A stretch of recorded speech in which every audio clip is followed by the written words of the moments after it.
Woo! Listen, y'all, the holidays are fast approaching. They're fast approaching. In fact, one holiday just passed. And you know what? It is the first day of December. Boo, boo, boo, boo, boo, boo, boo, boo, boo, boo. Y'all, it is the 1st of December. Oh my gosh, it is the 1st of December. It came so fast, y'all. It got here too quick. Now there's no time to get gifts. There's no time for this. There's no time for that. Because we wait on our paychecks to come so that we can buy people gifts and stuff like that. So people can feel the love on Christmas Day, y'all. But that's all right, y'all. It's all right. Everybody gonna get a hug this year. You either gonna get a hug or you're gonna get some ramen, because ramen costs 18 cents a package. So you're gonna get something for Christmas, okay? You're either gonna get a text message, you're gonna get a hug, or you're gonna get a ramen package. So you tell me what your favorite flavor of ramen is, and I got you. Don't worry about it. We ain't trying to break the bank this year. We just trying to enjoy the year. We are trying to enjoy what we got in front of us. We are just trying to enjoy life. So, what's your favorite ramen? Oriental, beef, chicken, creamy chicken, that cheese flavor, that other flavor, shrimp. I tell y'all, one of the best flavors of ramen is that shrimp flavor. I like the shrimp flavor. I like the beef flavor. Those are really good. I don't like that chicken. Chicken's not. Oriental, the original Oriental was good. That blue package was really good. I don't know what they got now. But anyway, we're not here to talk about ramen. We are not. We are here to talk about the top 25 Christmas movies out of all time. The top 25. I just said the top 25 out of all time.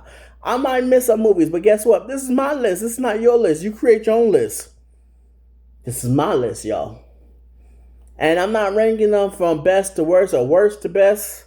I'm just ranking them just so y'all can have it. But I did say the best for last. I'm going to tell you that. We're going to start at number 25. And on the 25th day, we're going to work our way all the way down to number 1. So number 25, we got It's a Wonderful Life. Yes, y'all, it is a wonderful life is in number 25, and I believe it's rated PG. Let me just check on that real quick. Yes, it is rated PG. What? We're gonna watch a PG movie for Christmas? Yes, we are, because movies always have to be about sex, violence, and crazy things. No, movies could be okay at PG, but this movie is a PG movie, and they have it in black and white, but I also recently just learned they also got it in color. I don't know how they did that. I don't know how they remade that to make it be in color. But I've always watched the black and white version, and that's all right. I'm old school. Sue me. No, don't sue me. Don't do that. I ain't got no money, so don't sue me. But anyway, It's a Wonderful Life starts out with this little girl, praying to God, asking for help for her father, right? So now, the angels up in heaven, they're having this conversation. They're like, oh, who could we send? And they say, like, oh, send the new guy. He needs a pair of wings, so let's send the new guy.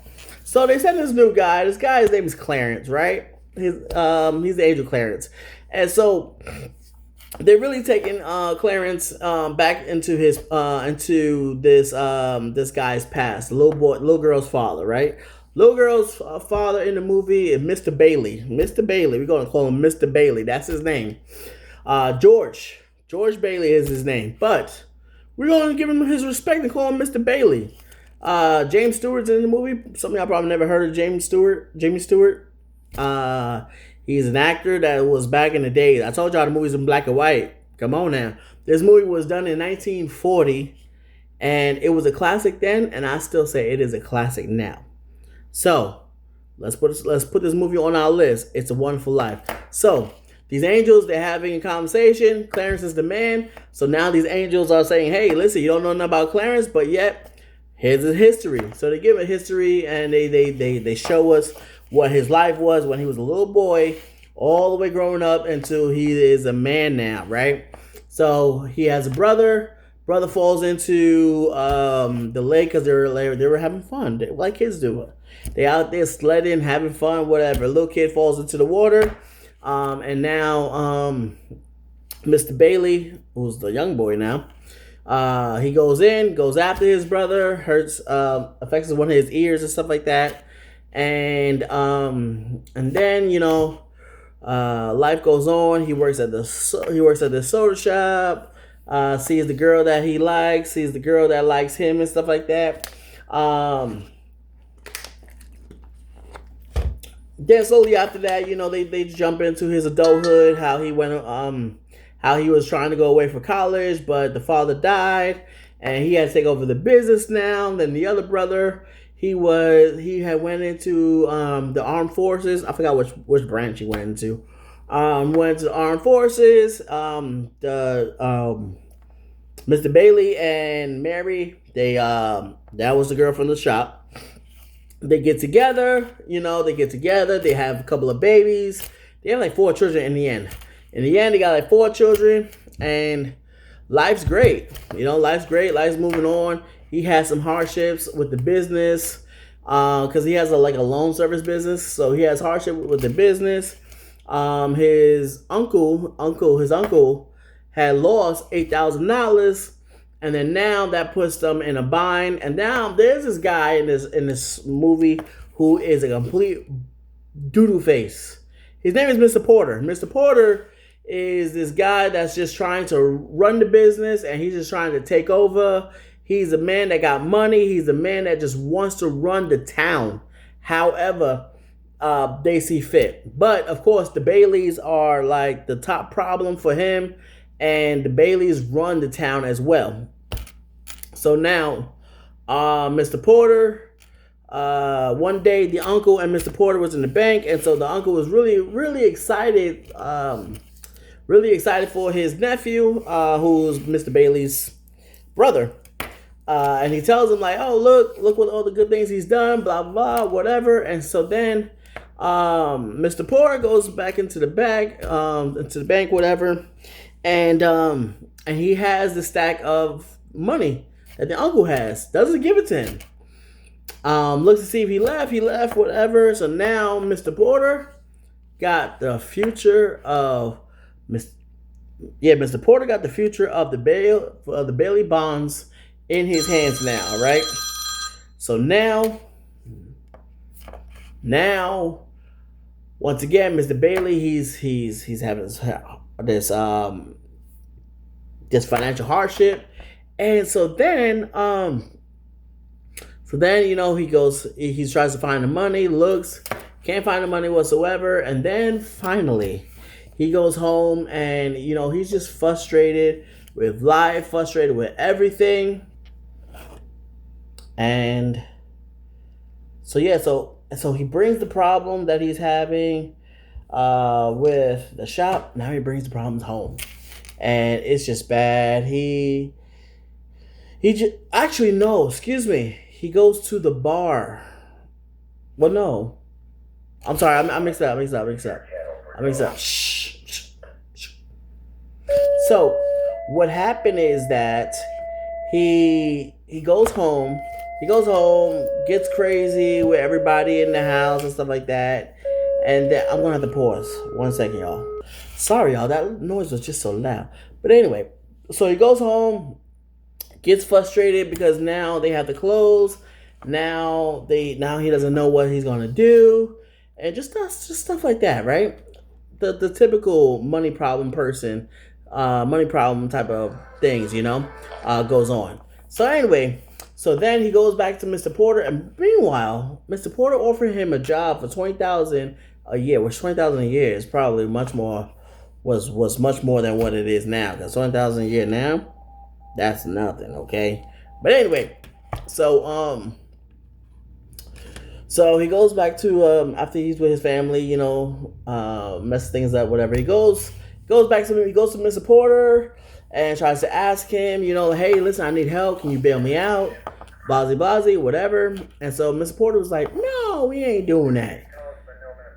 And so now Mr. Porter is like, listen, I'm going to lock you up. because of all the stuff that you've been doing. You're gonna spend a night in jail. You're gonna spend a couple of nights in jail, for fraud, that type of stuff, and of course misplaced funds, right? So anyway, so then Mr. Bailey goes to the bar, starts drinking, and then decides, you know what, I'm just gonna kill myself. So he goes to the bridge, ready to kill himself. In comes the angel, Clarence. Falls out the sky, falls into the water, and then that's when Mr. Bailey. So Mr. Bailey, he jumps into the water to go rescue this guy that just is in the water out of nowhere. And meanwhile, Mr. Bailey is drunk. He crashes his car, and so now, like I said, he's about to off himself. So now he goes to the bridge. The angel jumps in, and then Mr. Bailey jumps in the water. Just go ahead and save the guy. So goes and saves him, and then brings him out the water, and they go into this little booth to dry off with this other guy that maintains the bridge.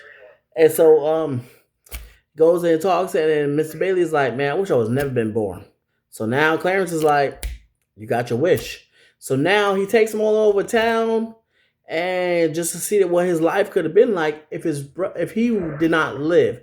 Meanwhile, his brother died. He doesn't marry Mary, and nobody knows who he is now, right? Because he's never been born. We don't know who this guy is. And then, of course, in the end, he starts to realize the value of life. He starts to realize the value of his life. And, of course, he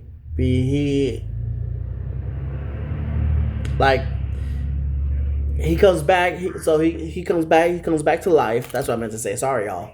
I'm having brain farts over here. So he comes back to life.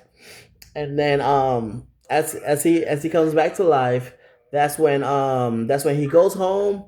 He goes home, looks for his wife, and of course these bank investors are in his house and all this stuff. And so now Mary comes in with the kids, and then after that, that's when everybody heard about his financial troubles, and they decided to donate money to the loan place. And I'm telling you, there was like lots of people that was just in the house, a lot of people that was donating money. His brother comes back from fighting a war and stuff like that. And so now we have everybody in this house just putting money on the table, throwing money on the table, everything. And the bell rings, and then the little girl, she says, my teacher says that every time a bell rings, an angel gets his wings. And let me tell y'all something. Clarence got his wings now. Now Clarence got his wings because he has helped someone. He has saved someone, right? And the book, one of the books that Clarence was reading was Tom Sawyer. Tom Sawyer by Mark Twain. I heard it's a good book. I don't think I've ever read that book before. But anyway, so that's the story of It's a Wonderful Life. It is rated PG, like I said before, so it is a kids movie. It is something to see with the kids and stuff like that. And it's also great to see the technology that they had back in those days, whatever. Back in the 1940s, it was cool to see the technology that they had, and it's pretty dope. So I would tell y'all to go ahead and check it out. Go ahead and put it on your list of movies to watch this season time, and enjoy, y'all. I'll see y'all next time for number 24. We don't know what it is, but you're going to see what it is. I'll see y'all next time.